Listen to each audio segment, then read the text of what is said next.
안녕하세요. 사연 읽어주는 남녀입니다. 오늘도 와주셔서 감사드리며 그럼 오늘의 사연 소개해드리겠습니다. 안녕하세요, 여러분. 저는 올해로 40대 중반에 들어선 돌싱녀로 이젠 중년이라는 말이 어색하지 않는 나이가 됐는데요.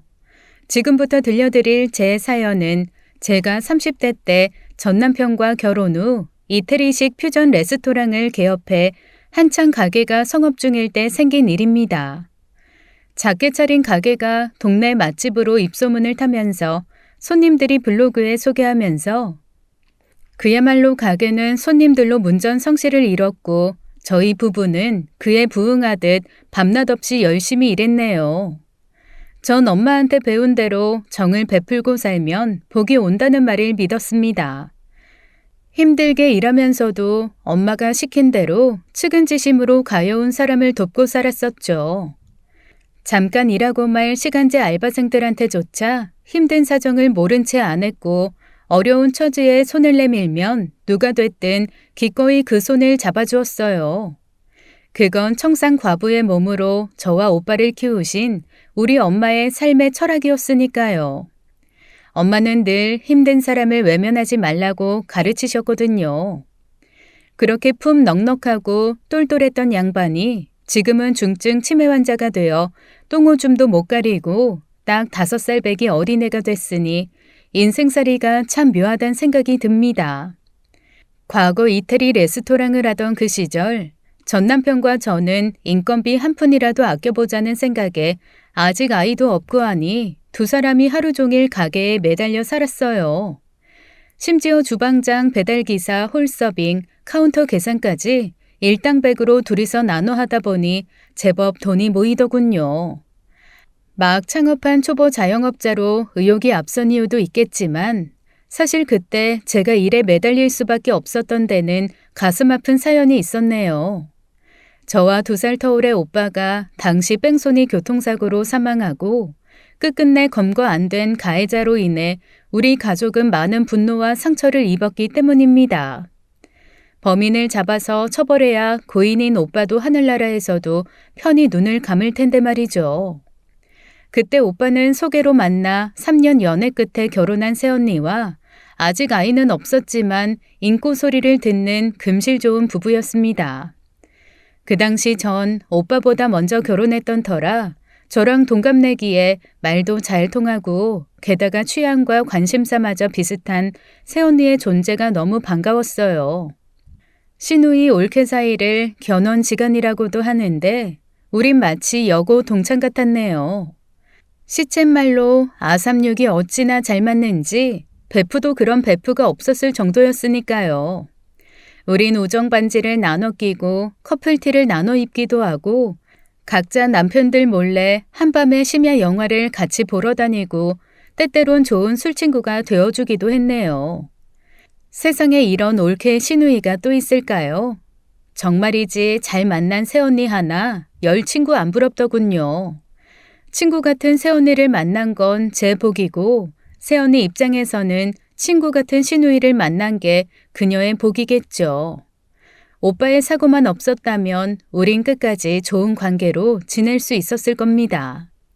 오빠가 사고로 죽자 새언니는 하루하루를 눈물로 보내더군요.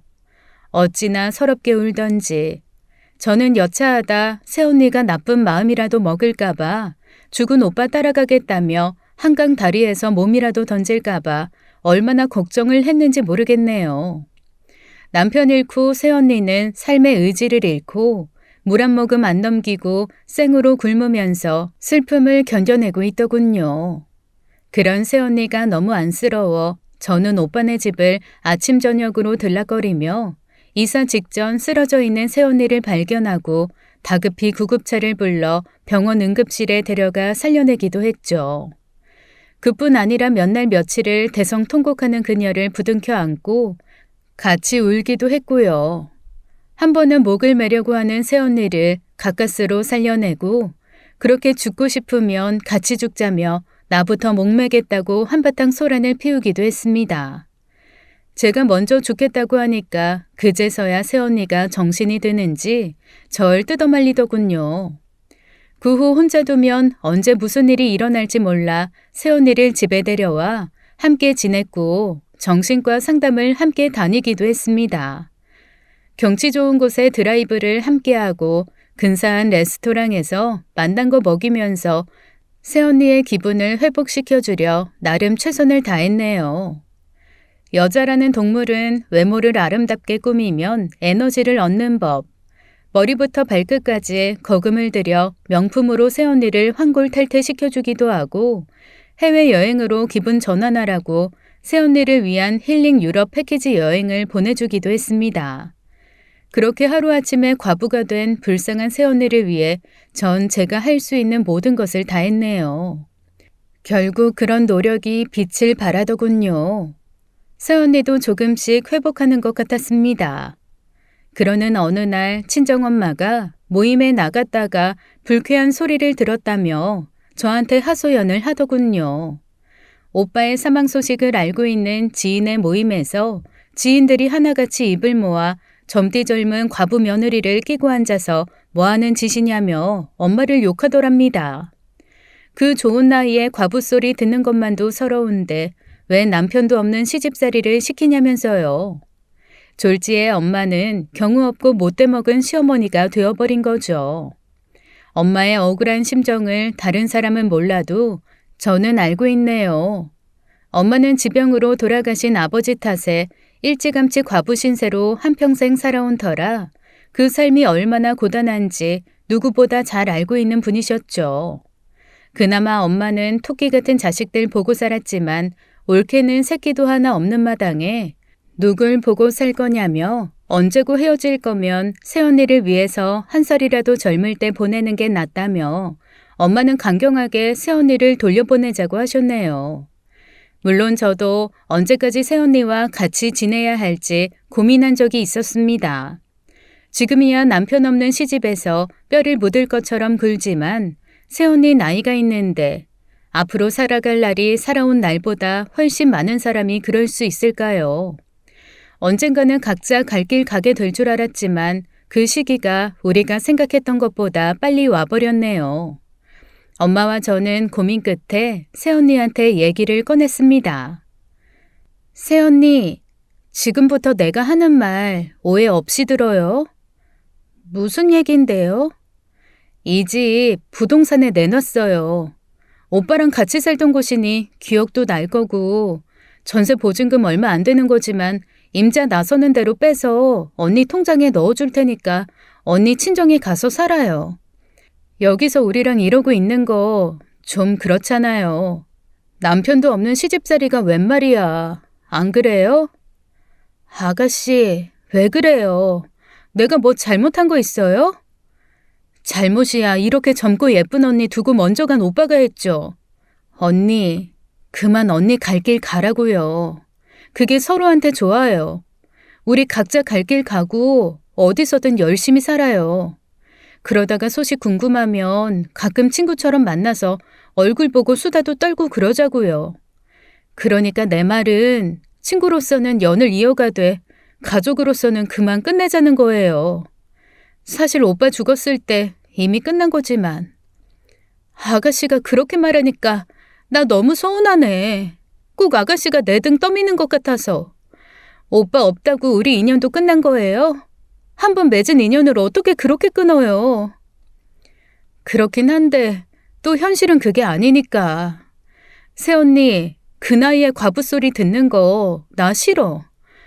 내가 듣는 것만큼 싫어요. 더 늙기 전에 좋은 남자 만나서 연애도 하고 또 재혼도 해요. 아가씨, 그러지 말아요.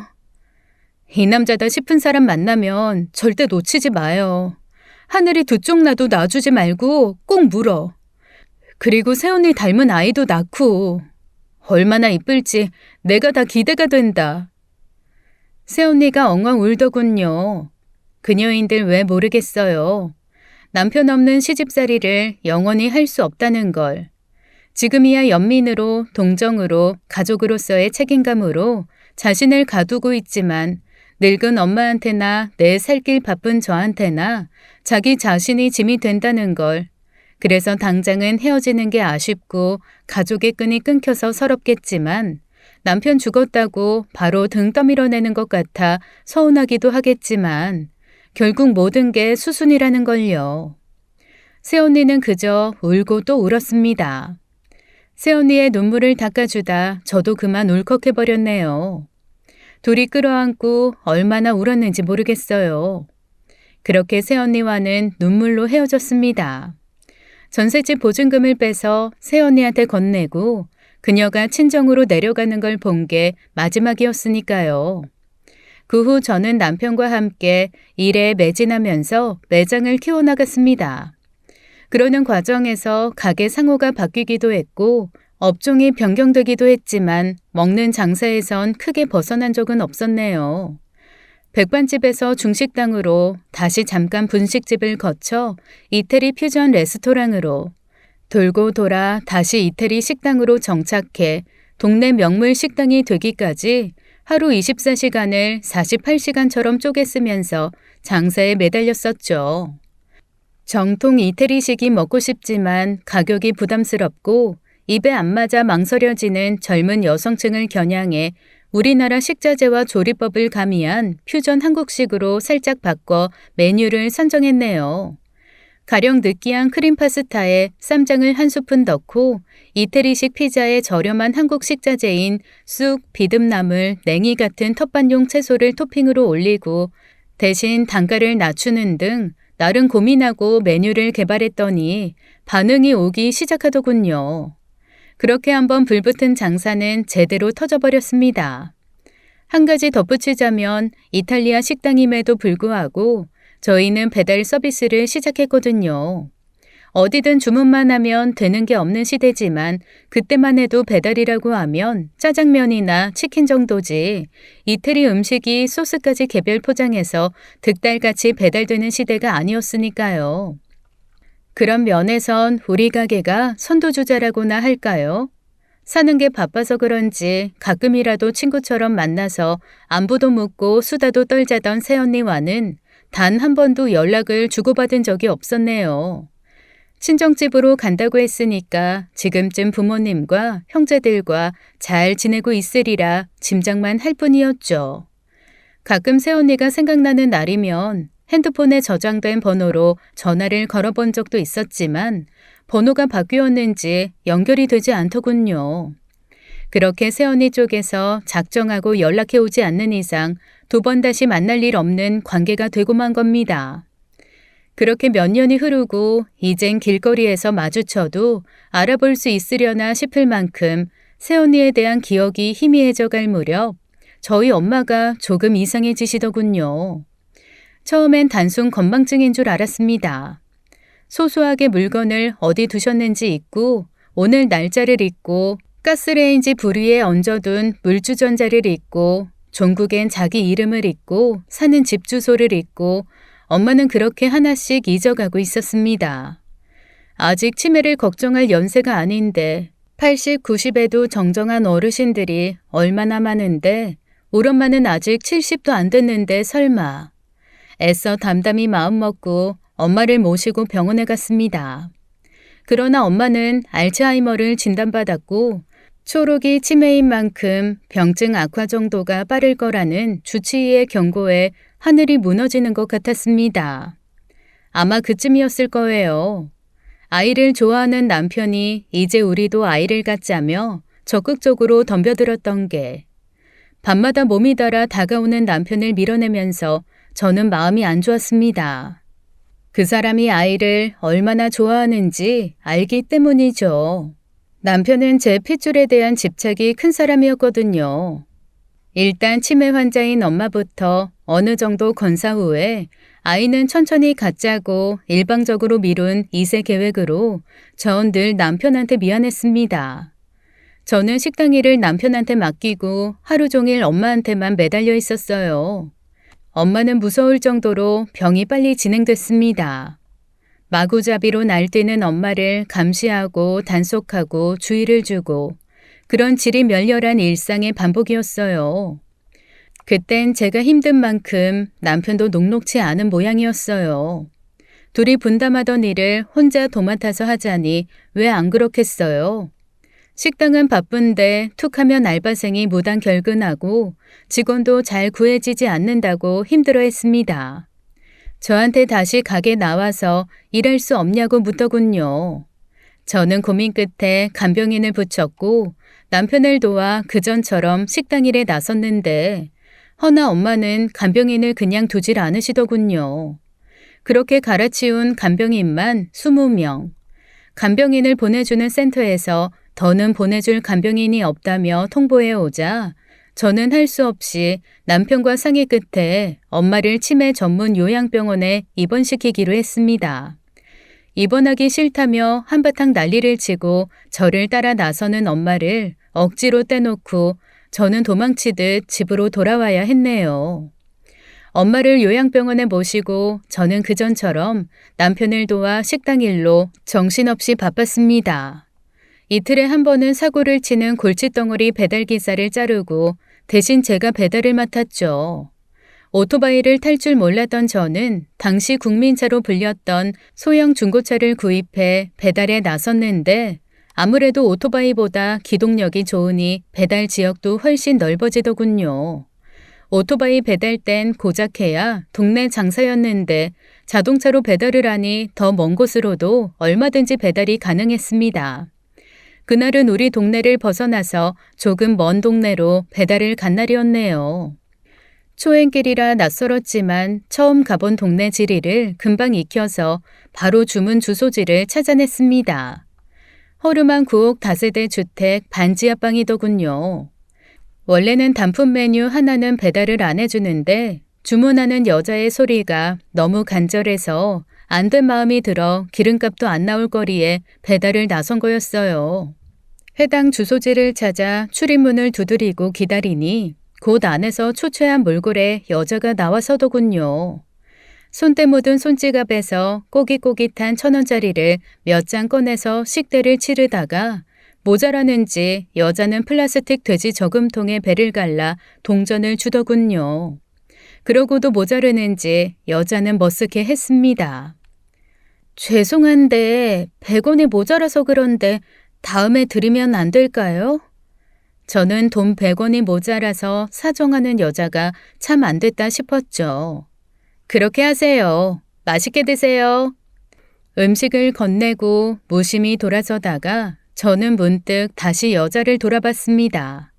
눈에 익은 얼굴이더군요. 별 생각 없이 봤을 땐 못 알아보겠더니 뜯어보니 누군지 생각이 나더군요. 혹시 새언니? 누구세요?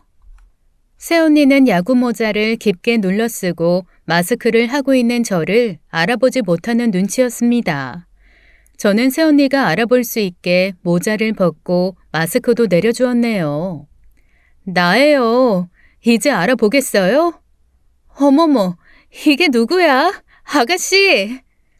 이게 얼마만인지 우린 서로를 부둥켜 안고 여학생들처럼 방방 뛰었네요. 그렇게 생각지도 못한 반가운 회후 후에 저는 새언니의 반지 앞방에 들어가 이런저런 그간의 살아온 얘기를 나눴습니다. 방은 겉에서 볼 때보다 훨씬 허름하더군요. 부끄럽네요. 사는 게 이 모양이라서.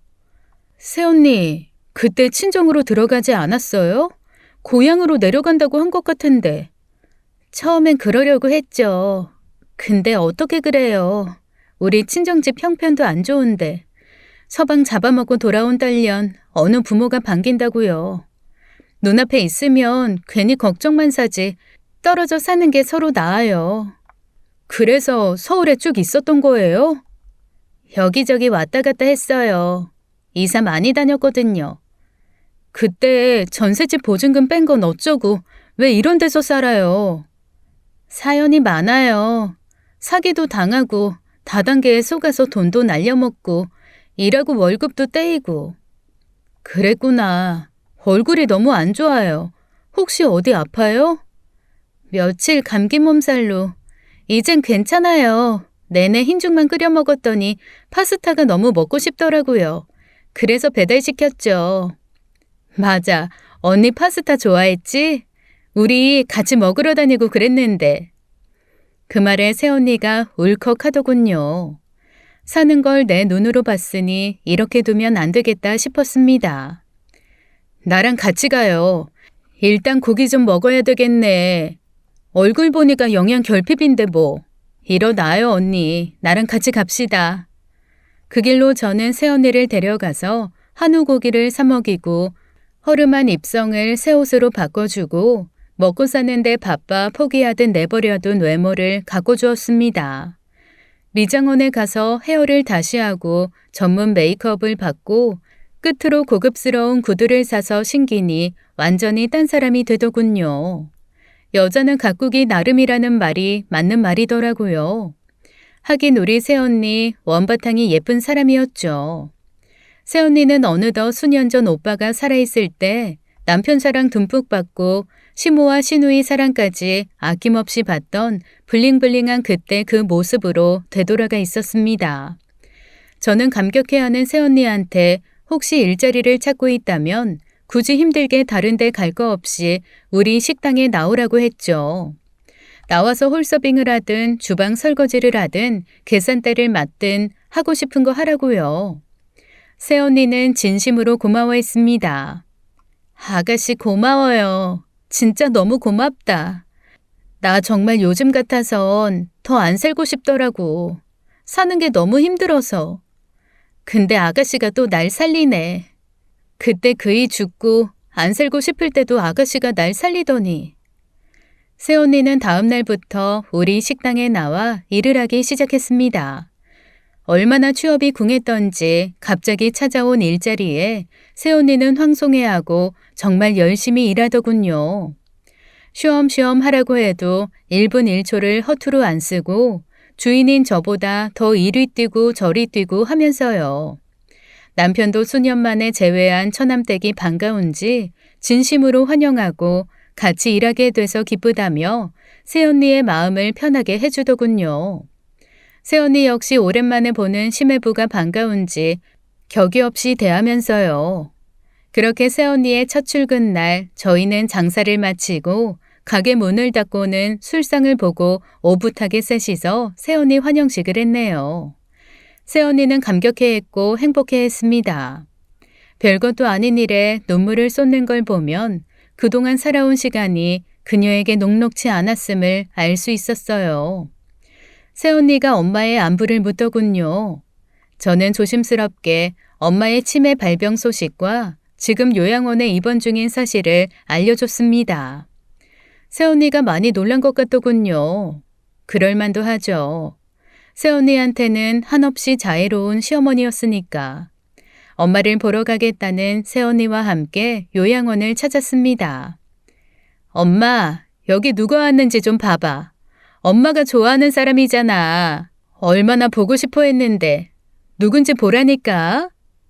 엄마는 끝내 새언니를 알아보지 못했고 새언니는 산송장처럼 누워있는 엄마의 손을 부여잡고 울더군요.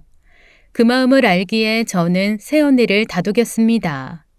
그 후 저와 남편, 새언니는 손발 맞춰 가게 일에 매달렸네요. 헌데 얼마 지나지 않아 요양원에서는 더는 입원이 힘들겠다며 엄마를 모시고 가라고 연락이 왔습니다. 엄마가 요양원에서 또 사고를 쳤나 봐요. 소소한 사건 사고야 늘 달고 사는 분이지만 이번엔 좀 심각했던 모양입니다. 보호사 말로는 엄마가 요양원에 불을 질렀다고 합니다. 저는 하는 수 없이 다시 엄마를 집으로 모셔와야 했네요. 엄마 옆에 24시간을 붙어 있을 수도 없고 저는 국리 끝에 엄마를 가게에 데리고 나와서 영업 중에 주방 옆에 붙은 작은 보조방에 들어가 계시게 했습니다. TV도 틀어드리고 엄마 좋아하는 간식거리도 잔뜩 넣어드리고 무엇보다 일하는 틈틈이 제가 방에 들어가 엄마 상태를 확인할 수 있으니 좋더라고요. 엄마도 잘 적응하시는 것 같았죠. 언제든 엄마가 절 찾으면 바로 달려와서 얼굴을 보여드리고 안심을 시켜서 그런지 요양원에 들어가 계실 때보다 정신적으로 안정을 찾는 것 같았습니다. 저는 다행이다 싶어 마음을 놓고 식당 일에 매진했죠. 헌데 언제부턴가 엄마가 답답해 하시더군요. 종일 작은 방에 혼자 틀어박혀 있자니 심심하셨던 모양입니다. 그렇다고 홀에 나오게 할 수도 없었죠. 처음에 몇 번 홀에 나와 계시게 하다가 낭패를 봤거든요. 엄마가 손님들한테 물을 뿌리고 침을 뱉고 음식 접시를 뒤엎고 해서 결국 저는 방문에 조그만 창을 만들어 엄마가 그 창을 통해 홀을 내다볼 수 있게 해드렸습니다. 그럼 홀에서 일하고 있는 저나 새언니, 남편까지도 확인이 가능하고 쉴 틈 없이 들고 나는 손님들도 지켜보는 재미가 쏠쏠해 덜 심심할 테니까요. 아니나 다를까 방문에 창을 내드렸더니 엄마가 좋아하시더군요. 그렇게 궁여지책으로 엄마를 모시고 가게 일을 하면서 저는 점점 퇴근이 빨라졌습니다. 가게 문 닫을 때까지 남편과 새언니만 두고 먼저 엄마와 함께 이른 퇴근을 하는 날이 많아졌어요. 그렇게 남편과 새언니만 가게에 남아있는 시간이 많아지자 엄마가 뜬금없는 얘기를 하는 게 아니겠어요? 너희 서방하고 네 올케하고 그 두 연놈이 지랄들을 하더라. 둘이 붙어먹고 난리도 아냐. 저는 은밀히 일러바치는 엄마의 말을 무시했습니다. 엄마, 자꾸 그런 소리 하면 나 화낸다. 그게 말이 돼? 어디서 흉한 소리래, 어른이 돼서. 그 두 연놈이 붙어먹는 거 내 눈으로 봤어. 너 배달 가고 없을 때. 엄마, 자꾸 없는 말 지어내면 엄마 다시 요양원으로 보내버릴 거야. 겁을 주자 엄마가 입을 다무시더군요. 두 번 다시 그 얘기는 꺼내지 않으셨습니다. 헌데 그쯤 새언니한테서 이상한 일이 벌어지고 있었네요. 새언니가 홀서빙을 하는 중간중간 입덧을 하는 게 아니겠어요? 혼자 사는 새언니가 입덧을 할 이유가 없는데 말이죠. 저는 처음엔 그게 입덧인 줄도 몰랐네요. 시도 때도 없이 헛구역질을 하고 신 음식만 찾아대는 새언니가 걱정돼 병원에 갔다 오라고 위험인 것 같다고 걱정을 했었죠. 헌데 시간이 지날수록 새언니의 배가 점점 불러오더군요. 그제서야 저는 조심스레 물었습니다. 혹시 임신했어요, 언니? 네, 아가씨. 막상 임신 중이라는 소리를 들으니 정작 본인보다 제가 더 당황스럽더군요. 애 아빠는 누구예요? 제 물음에 새언니는 입을 다물었습니다. 왜요? 말하기 곤란해요? 뭐 어때요, 우리 사이에? 그래도 올케는 묵묵부답이었어요. 당신은 뭘 그런 걸 물어. 프라이버시가 있지. 왜 그렇게 생각이 짧아? 입장 바꿔 생각해봐. 당신 같으면 기분 좋겠어? 사람 참. 남편이 정색하고 절 나무라더군요. 걱정돼서 그러지. 애 아빠도 알아야 될 것 같으니까. 거참 사람. 왜 몸도 무거운 사람을 마음조차 불편하게 해? 할 일 없으면 들어가서 발 닦고 자. 오늘 손님도 없는데. 그만 들어가. 아니, 난 그냥 뭘 그렇게 화를 내냐? 미안해요, 새언니. 괜한 걸 물어서. 알아요. 아가씨가 저 걱정해서 그러는 거. 그 남자하고는 헤어졌어요. 헤어지고 나서 임신한 거 알았거든요. 어쩌냐. 이제 어쩔 거예요? 설마 낳을 거예요? 그럼 뱃속에서 잘 크고 있는 애 지워요? 그렇긴 한데 앞으로 혼자 어떻게 키우려고. 키울 수 있으니까 걱정 말아요. 그 후 임신한 새언니를 배려해 저는 출퇴근 시간을 조정해주고 임산부한테 좋은 영양제를 사다 바치고 힘든 일을 대신 했습니다. 배는 점점 불러오고 산딸이 가까워오자 새언니가 지금 살고 있는 반지하에서 몸을 풀게 할 순 없었습니다. 냉난방도 제대로 안 되는 그 좁고 허름하고 불결한 곳에서 신생아를 키우는 건 말도 안 되는 일이었죠. 저는 새언니가 출산 후 거처할 할 작은 평수의 신축 아파트를 알아보고 다녔네요. 지금 살고 있는 새언니 방 보증금에 제가 돈을 더 보태면 구할 수 있을 것 같았죠.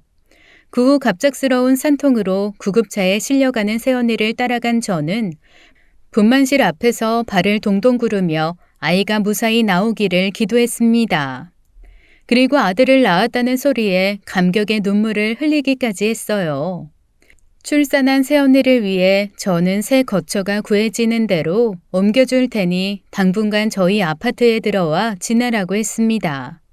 그 전에 엄마를 다시 요양원에 보내놓고 새언니와 아기가 편히 지내도록 침실을 내줬죠. 새언니의 산후조리가 끝나고 또 아이와 함께 살 적당한 새 집이 구해지는 대로 옮기면 되니까 그동안만 요양원에 엄마의 임시 보호를 요청했었거든요. 새언니를 퇴원시키고 침실을 내주고 저희 부부가 작은 방으로 옮겼죠. 아침 저녁으로 빽빽 울어대는 어린 게 있으니 집안에도 생기가 도는 것 같더군요. 저는 지극정성으로 삼시세끼 미역국을 끓여 대령했고 아직 몸을 못 추스르는 새언니를 대신해 아기 똥기저귀를 갈아주고 우유병을 물리고 씻기고 재우고 엄마 노릇을 했습니다. 저도 출산이나 육아 경험이 없던 터라 아이를 능숙하게 돌보기는 힘들었지만 그래도 나름 최선을 다했어요.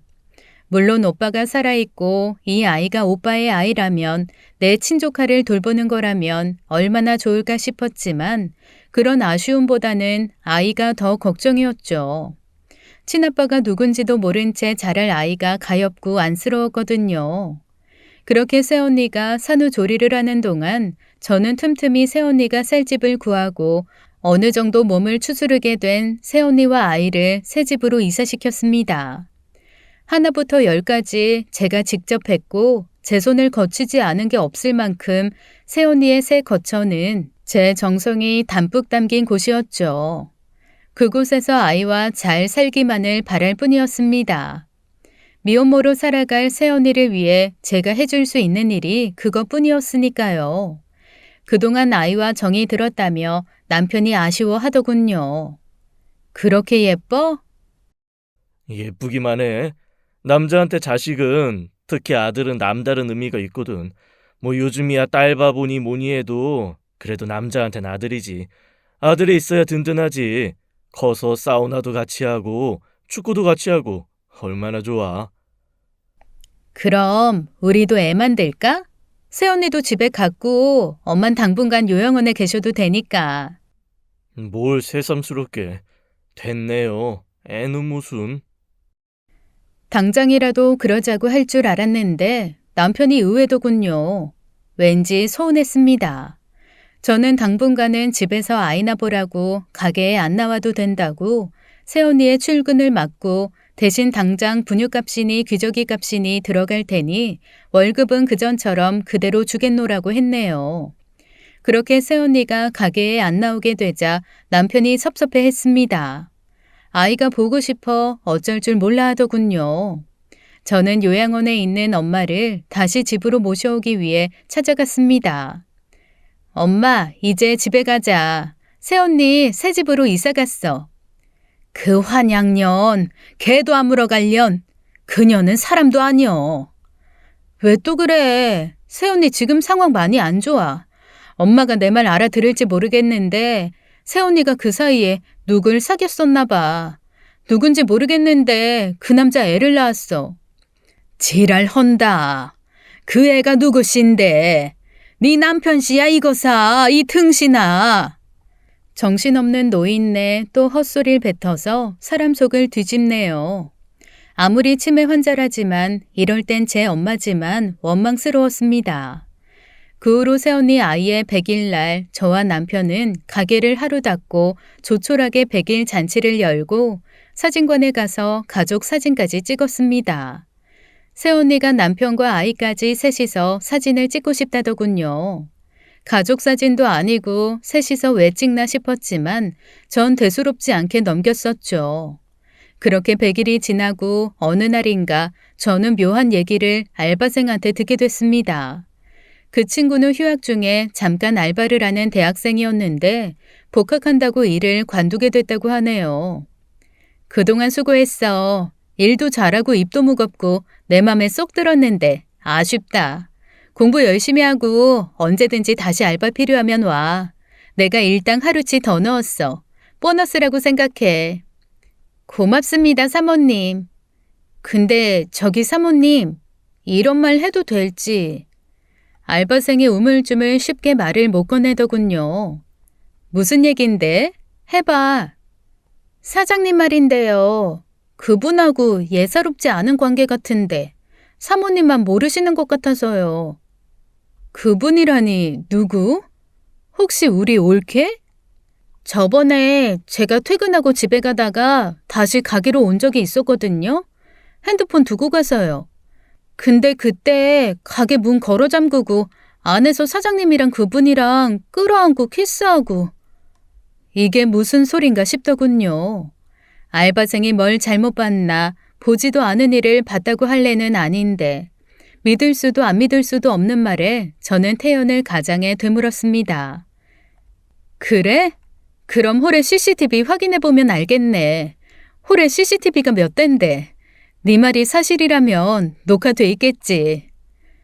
사모님 모르셨어요? 그거 사장님이 녹화장치 떼셨는데 지금 달려있는 거 영상 음성 다 녹음 안 돼요. 그냥 모양만 달려있는 거지. 뒤통수를 한 대 맞은 것 같더군요. 저는 그 후 몇 날 며칠을 끙끙 앓으며 이 상황을 곰곰 곱씹어 봤습니다. 그러고 보니 모든 게 의심스럽더군요. 언제부턴가 남편과 올케 사이에 있었던 눈맞춤, 굳이 저를 일찍 퇴근시키고 가게에 둘만 남아서 했을 일들, 올케의 갑작스러운 임신, 아이 아빠조차 밝히지 못하고 기꺼이 미혼모를 자처하면서도 조금도 불행해하지 않던 올케의 모습, 올케가 아이를 낳자 제 일처럼 기뻐하던 남편, 마치 가족사진처럼 찍은 세 사람의 사진, 그걸 집에 걸어두었던 올케. 그러고 보니 하나가 더 있었네요. 엄마, 그저 정신 나간 노인네로 치부했던 울엄마가 언젠가 그랬었죠. 네 서방하고 그년이 붙어먹는다고. 둘이 그렇고 그런 사이라고. 그럴 때마다 왜 또 헛소리냐고 성질내고 귀담아 듣긴커녕 무시하고 일축한 건 저였습니다. 이제 보니 엄마가 그 두 연놈이 하는 짓거리를 목격했나 보네요. 저는 더 확실히 하기 위해 다음 날 엄마의 주치의를 찾아가 치매 중에라도 제정신으로 돌아올 때가 있는지 물었습니다. 의사 선생님은 충분히 가능성 있는 일이라고 하시네요. 간헐적으로 제정신으로 돌아올 때가 있고 그럴 땐 당신이 보고 들은 걸 표현할 수도 있다고요. 치매 환자라고 해서 하루 24시간 1년 365일 정신이 가출한 건 아니라고 치매 환자가 아주 잠깐 제정신이 돌아올 때를 기다려 그때 대화를 시도하면 충분히 정상적인 대화가 가능하다고 말이죠. 저는 엄마를 찾아가 눈을 맞추고 앉아 아주 잠깐이라도 정신이 돌아올 때를 기다려 말을 걸었습니다. 엄마, 지난번에 나한테 한 말 있잖아. 김서방하고 올케가 붙어먹는다고 했던 거. 기억나? 엄마가 대꾸 없이 물끄러미 저를 바라보시더군요. 기억나면 대답 좀 해봐. 그거 사실이야? 정말 우리 그이랑 새언니가 그랬어? 두 사람이 그렇고 그런 사이냐고. 여전히 대꾸가 없으셨네요. 답답해 죽겠네. 다를 땐 말도 잘하더니 왜 지금은 입을 닫고 있는데. 엄마 딸 미쳐 죽는 꼴 보고 싶어서 그래? 안 그래도 나 지금 너무 힘들단 말이야. 제가 울먹거리자 드디어 엄마가 입을 여시더군요. 내가 봤어. 너희 올케랑 네 남편이랑. 못된 것들. 사람도 아니야. 천하에 쳐 죽일 것들. 너만 몰라 이 등신아. 그것들이 널 속이고 있는 줄 너만 모른다고. 가슴이 철렁 내려앉았습니다. 저는 은밀히 가게 안에 CCTV를 원상 복귀시켜 놓고 영상과 음성이 잘 녹음되도록 손보고는 그 두 연놈을 잡기 위해 덫을 놓기 시작했어요. 그리고 얼마 후에 CCTV 녹화 영상을 통해 남편과 새언니가 늦은 밤 아무도 없는 홀에서 문을 걸어 잠근 채 물고 빨고 결국 알몸으로 그 짓을 하는 걸 확인했습니다. 배신감에 온몸이 떨리더군요. 저는 요양원에 있는 엄마를 찾아가 울었습니다. 한참 동안 엉엉 통곡을 했더니 엄마는 없는 정신에도 당신 피부치가 당한 배신이 전해지는지 어미로서의 본능인지 엄마는 절 끌어안고 울지 말라고 등을 토닥여 주더군요. 저는 그렇게 엄마한테 위로를 받고 다시 이를 악물었습니다. 두 연놈을 어떻게 응징해야 속이 풀릴까요? 이래서 검은머리 짐승은 거두는 게 아니란 말이 있나 봅니다. 이렇게까지 쓰레기인 줄 알았으면 처음부터 인정을 베풀지 말 걸 그랬나 봐요. 반지 합방에서 남루하게 사는 걸 측은지심으로 거둬줬더니 이제 와서 뒤통수를 찰지게도 치네요. 올케가 더 이상 사람으로 보이지 않았습니다. 남편이란 작자 역시 말해 뭐 할까요? 저는 당장이라도 남편과 갈라서고 싶었지만 일단 확실한 증거 자료를 더 모으기로 했습니다. 올케한테 아이를 봐주겠다고 하고 집에 엄마를 모시고 올 건데 치매 노인네와 아이를 같이 지내게 하면 치매에 좋다는 말로 올케를 속여 아이를 안고 나왔네요. 그리고 준비해간 남편의 칫솔과 아이 머리카락으로 친자 확인을 의뢰했습니다. 검사 결과가 나오는 일주일이 100년처럼 느껴지더군요. 드디어 결과지를 받아들고 저는 의아했습니다. 남편은 아이의 친부가 아니었어요. 이건 또 무슨 일이죠? 남편이 아니라면 도대체 애 아빠는 누굴까요? 올케나 남편이나 아이가 친자인 줄 아는 모양인데 남자야 속을 수 있다지만 자기 배로 낳은 애 아빠가 누군지 모를 수 있는 건가?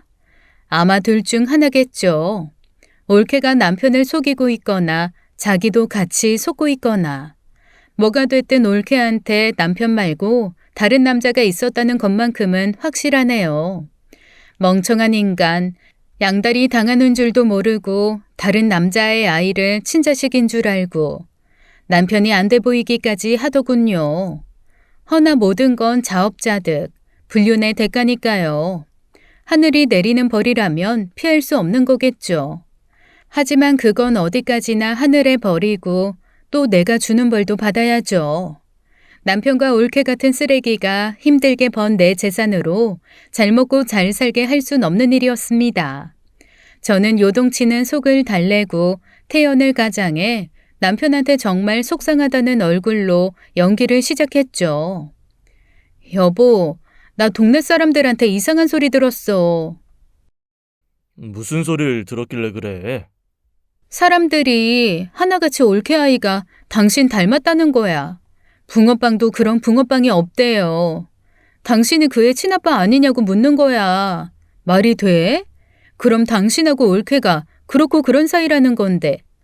황당한 소리하는 사람들 절대 가만 안 둬나. 남편 얼굴이 시뻘개져서 아무 말도 못하더군요. 제 딴엔 놀란 티 안 내려고 어지간히 애쓰는데 볼만했습니다. 저는 쐐기를 박는 심정으로 화가 나서 어쩔 줄 몰라 하는 척을 했어요. 나 그 사람들 싹 다 고소해버릴 거야. 다른 사람도 아니고 당신하고 올케가? 그게 말이 돼? 뭘 어떻게 고소할 건데? 당신하고 올케 애하고 친자 확인해서 아니라는 거 사람들한테 다 밝힐 거야. 그러자 남편이 사색이 되더군요. 여보, 잠깐만 기다려. 그게 제일 확실하잖아. 여기 당신 칫솔이랑 올케의 머리카락도 있어. 하도 말 같자는 소리들을 하길래 열딱지가 나서 내가 며칠 전에 올케네 집에서 애 머리카락을 좀 갖고 왔거든. 이걸로 친자 확인 불일치 받아와서 사람들 앞에 공개하면 끝이야. 그러자 남편이 터질 것처럼 시뻘건 얼굴로 옆에 생수병을 집어들어 벽나발을 불더니 호흡을 고르고는 작정한 듯 고백하더군요. 여보, 승혜야.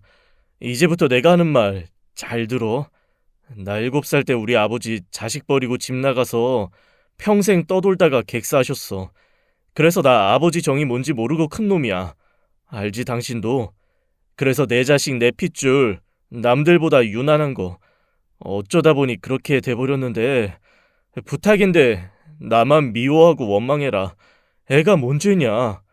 당신 올케 애 있잖아. 사실 내 아들이야.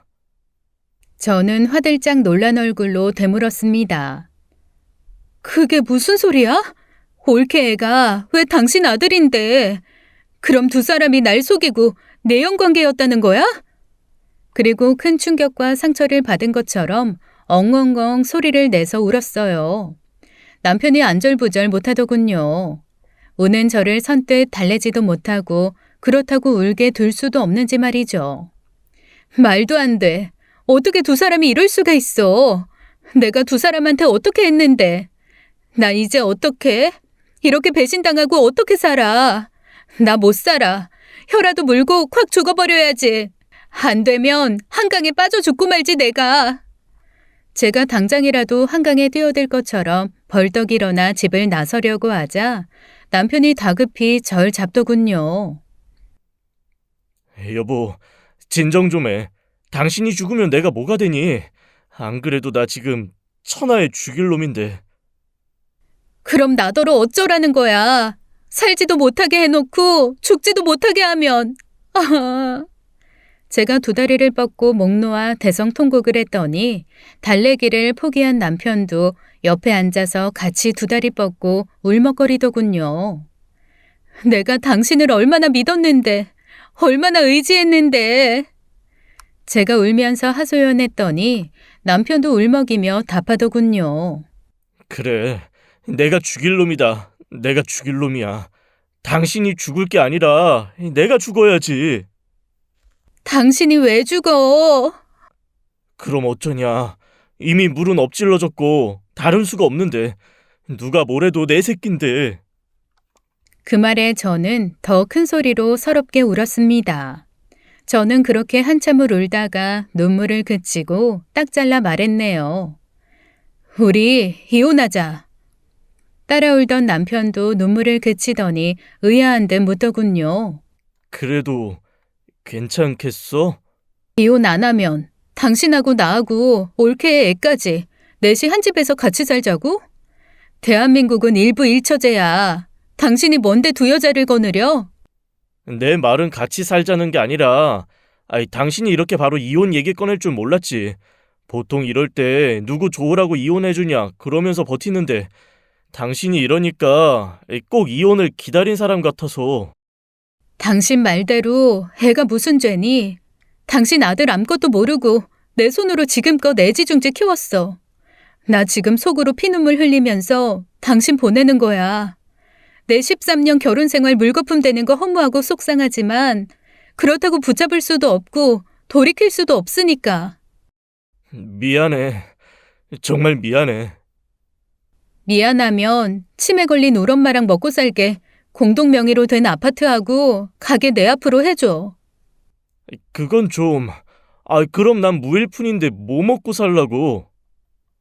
당신 어머니 돈 많은 영감님 만나서 사모님 소리 듣고 사시잖아.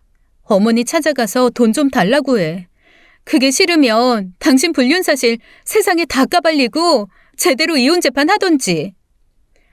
남편의 얼굴에 싫은 내색이 역력하더군요. 내가 다른 여자들처럼 울고불고 당신한테 욕하고 싸우고 올케한테 쫓아가서 머리끄댕이 잡고 너 주고 나 죽자 그러길 바래? 그렇게 해줄까? 내가 그럴 줄 몰라서 안 하는 줄 알아 지금? 아니야. 절대 아니야. 그러지 마. 내가 이 정도 선에서 넘어가는 건 당신 생각해서야. 미우나 고우나 13년을 내 남편으로 산 당신 생각해서. 그래, 고마워. 고맙게 생각해. 당신은 요리도 잘하고 영업에도 일가견 있으니까 금방 다시 자리 잡을 수 있을 거야. 게다가 이제 자식까지 생겼는데 더 잘하겠지. 부모된 책임감으로. 당장 이혼하자. 아파트 가게 명의 변경부터 하고 한 푼도 남기지 말고 공동 재산은 싹 다 정리해. 그래야 새 출발하는 당신 마음도 편하지. 아이한테 떳떳한 아빠가 될 거고. 알았어. 당신 말대로 할게. 근데 올케가 뭐라 그러면 어쩔 거야? 왜 전 재산 다 줬냐고 하면. 말 안 할 거야. 다 정리될 때까지. 그래, 잘 생각했어. 일단 우리 두 사람 관계 정리가 먼저니까 나중에 잘 얘기해. 그 후 저는 남편과 이혼을 하면서 재산 정리도 같이 했습니다. 협의 이혼이라 절차가 복잡한 것도 시간이 오래 걸리는 것도 아니더군요. 부부 공동명의였던 부동산을 제 명의로 바꾸고 판사 앞에서 협의 이혼을 확인받고 재산 분할은 부부 공동 재산을 저한테 모두 넘긴다는 합의를 확인받았습니다. 추후 재산 분할에 관해 다른 이의를 걸지 않겠다는 약속까지요. 끝으로 저는 올케한테 해준 아파트를 빼서 계약할 때 보태준 제 돈도 도로 찾아왔네요. 그렇게 모든 재산 정리가 끝나고 전 남편을 불러냈습니다. 가게며 아파트 둘이 일해서 장만한 건데 나 혼자 가져가서 어쩌지? 그치만 당신한텐 돈보다 귀한 아들이 생겼잖아. 그럼 됐지 뭐. 자기 핏줄을 그깟 돈 몇 푼에 댈까? 그렇지 뭐. 근데 당신 그거 알아? 새들은 말이지 둥지를 틀고 알을 낳고 부화시켜서 새끼를 키우는데 많은 에너지가 든대. 그래서 그 과정을 회피하려는 놈이 있대요. 바로 뻐꾸기. 뻐꾸기인 자기 알을 다른 둥지에 낳고 날아간다네. 그럼 그 둥지 주인 새는 뻐꾸기 알을 자기 새끼인지 알고 품고 부화하고 애지중지 키운대요. 갑자기 그런 얘긴 왜 해? 웃기지 않아? 하나도 안 닮은 뻐꾸기 새끼를 지 새끼인 줄 알고 물고 빨고 키우는 멍청한 새라니. 저는 한참을 웃었습니다. 전혀 웃길 내용이 아닌데 배를 잡고 웃는 저를 전 남편은 어리둥절해서 바라보더군요. 저는 마지막으로 웃음기를 걷어내고 싸늘한 얼굴로 회심의 한 방을 날렸습니다. 당신만 모르는 게 하나 있어. 당신 아들, 당신 하나도 안 닮았어. 무슨 말인지 갸웃거리는 남편을 뒤로하고 저는 그 인간을 비웃어주고 자리에서 일어났습니다. 그 후 한 달쯤 후에 전 남편이 화가 잔뜩 나서 저를 찾아왔더군요. 너 알고 있었지? 알면서 모른 척한 거지? 그때 이혼할 때 모른 척한 거 쇼한 거지? 그치? 다 알고 있었으면서. 뭘? 내가 뭘 알고 있었는데? 네 올케 아들, 내 자식 아닌 거, 딴 놈 씨라는 거 나 친자 확인했거든? 그래? 당신 아들 아니었어? 어쩌냐? 올케가 남자 관계가 꽤 복잡했나 보네. 근데 뭐 어쩌겠어. 그것도 당신 팔자인데. 내 가게 아파트 당장 도로 내놔. 누가 당신 손목 비틀어서 뺏어왔니? 판사 앞에서 네가 합의한 거야. 너 가만 안 둬? 내가 너 잘 먹고 잘 살게 둘 것 같아? 분해서 악을 쓰는 전 남편이 제 뺨을 후려치더군요. 눈앞에 별이 번쩍 보이는 것 같았습니다. 뺨이 얼얼하더군요. 이런 걸 갖고 먹긴 놈이 성낸다고 하는 거겠죠? 당신이 뭘 잘했다고 사람을 때려? 넌 맞을 짓 했어. 맞아 죽어도 싸. 나야 속은 것밖에 더 있냐? 너한테 속고 네 올케한테 속고 두 년이 사람을 속여먹고 어디까지나 난 피해자야. 니들이 가해자라고. 두고 봐. 너 내가 무슨 수를 써도 가게하고 아파트 되찾아올 거니까. 인두껍 썼다고 다 사람이 아니지. 당신이 피해자라고? 당신이 저지른 쓰레기 같은 짓은 생각도 못하니? 가게랑 아파트 되찾아? 누구 맘대로. 등신같이 남의 자식 지 새끼인 줄 알고 속아서 가정 버린 놈이 뭘 잘했다고? 그 순간 전 남편이 욱해서 손을 쳐들더군요. 순간 제가 먼저 전 남편의 뺨을 후려 갈겼습니다. 눈을 부릅뜨고 전 그 인간을 향해 똑똑히 경고했어요. 똑바로 들어. 2번 말 안 한다. 한 번만 더 불쑥 찾아와서 사람 협박하면 그땐 바로 경찰에 신고해서 콩밥 먹일 거니까. 호적에 빨간 줄 긋고 싶으면 알아서 해. 그 후 남편은 다시 재산분할 소송을 걸어왔지만 일사부재리로 재판 자체가 성립하지 않는다는 결과를 들어야 했습니다. 들리는 소리로는 그 두 연놈은 박터지게 싸우대다가 결국 갈라섰다네요.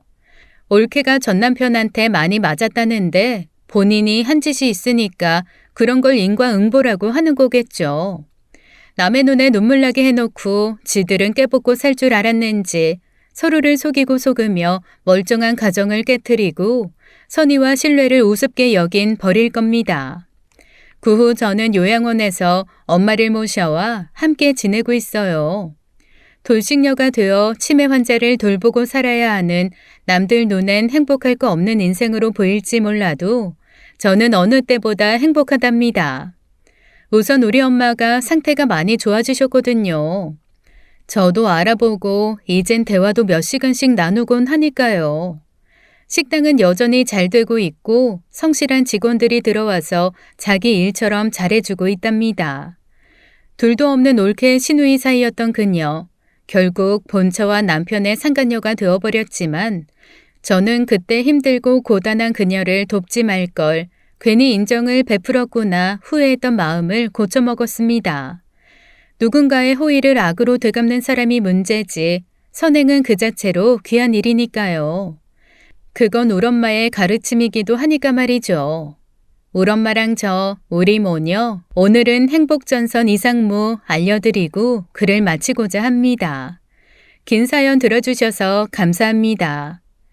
지금까지 사연 읽어주는 남녀였습니다. 끝까지 시청해주신 여러분 감사드리며 저희는 다음 사연으로 돌아올게요. 감사합니다.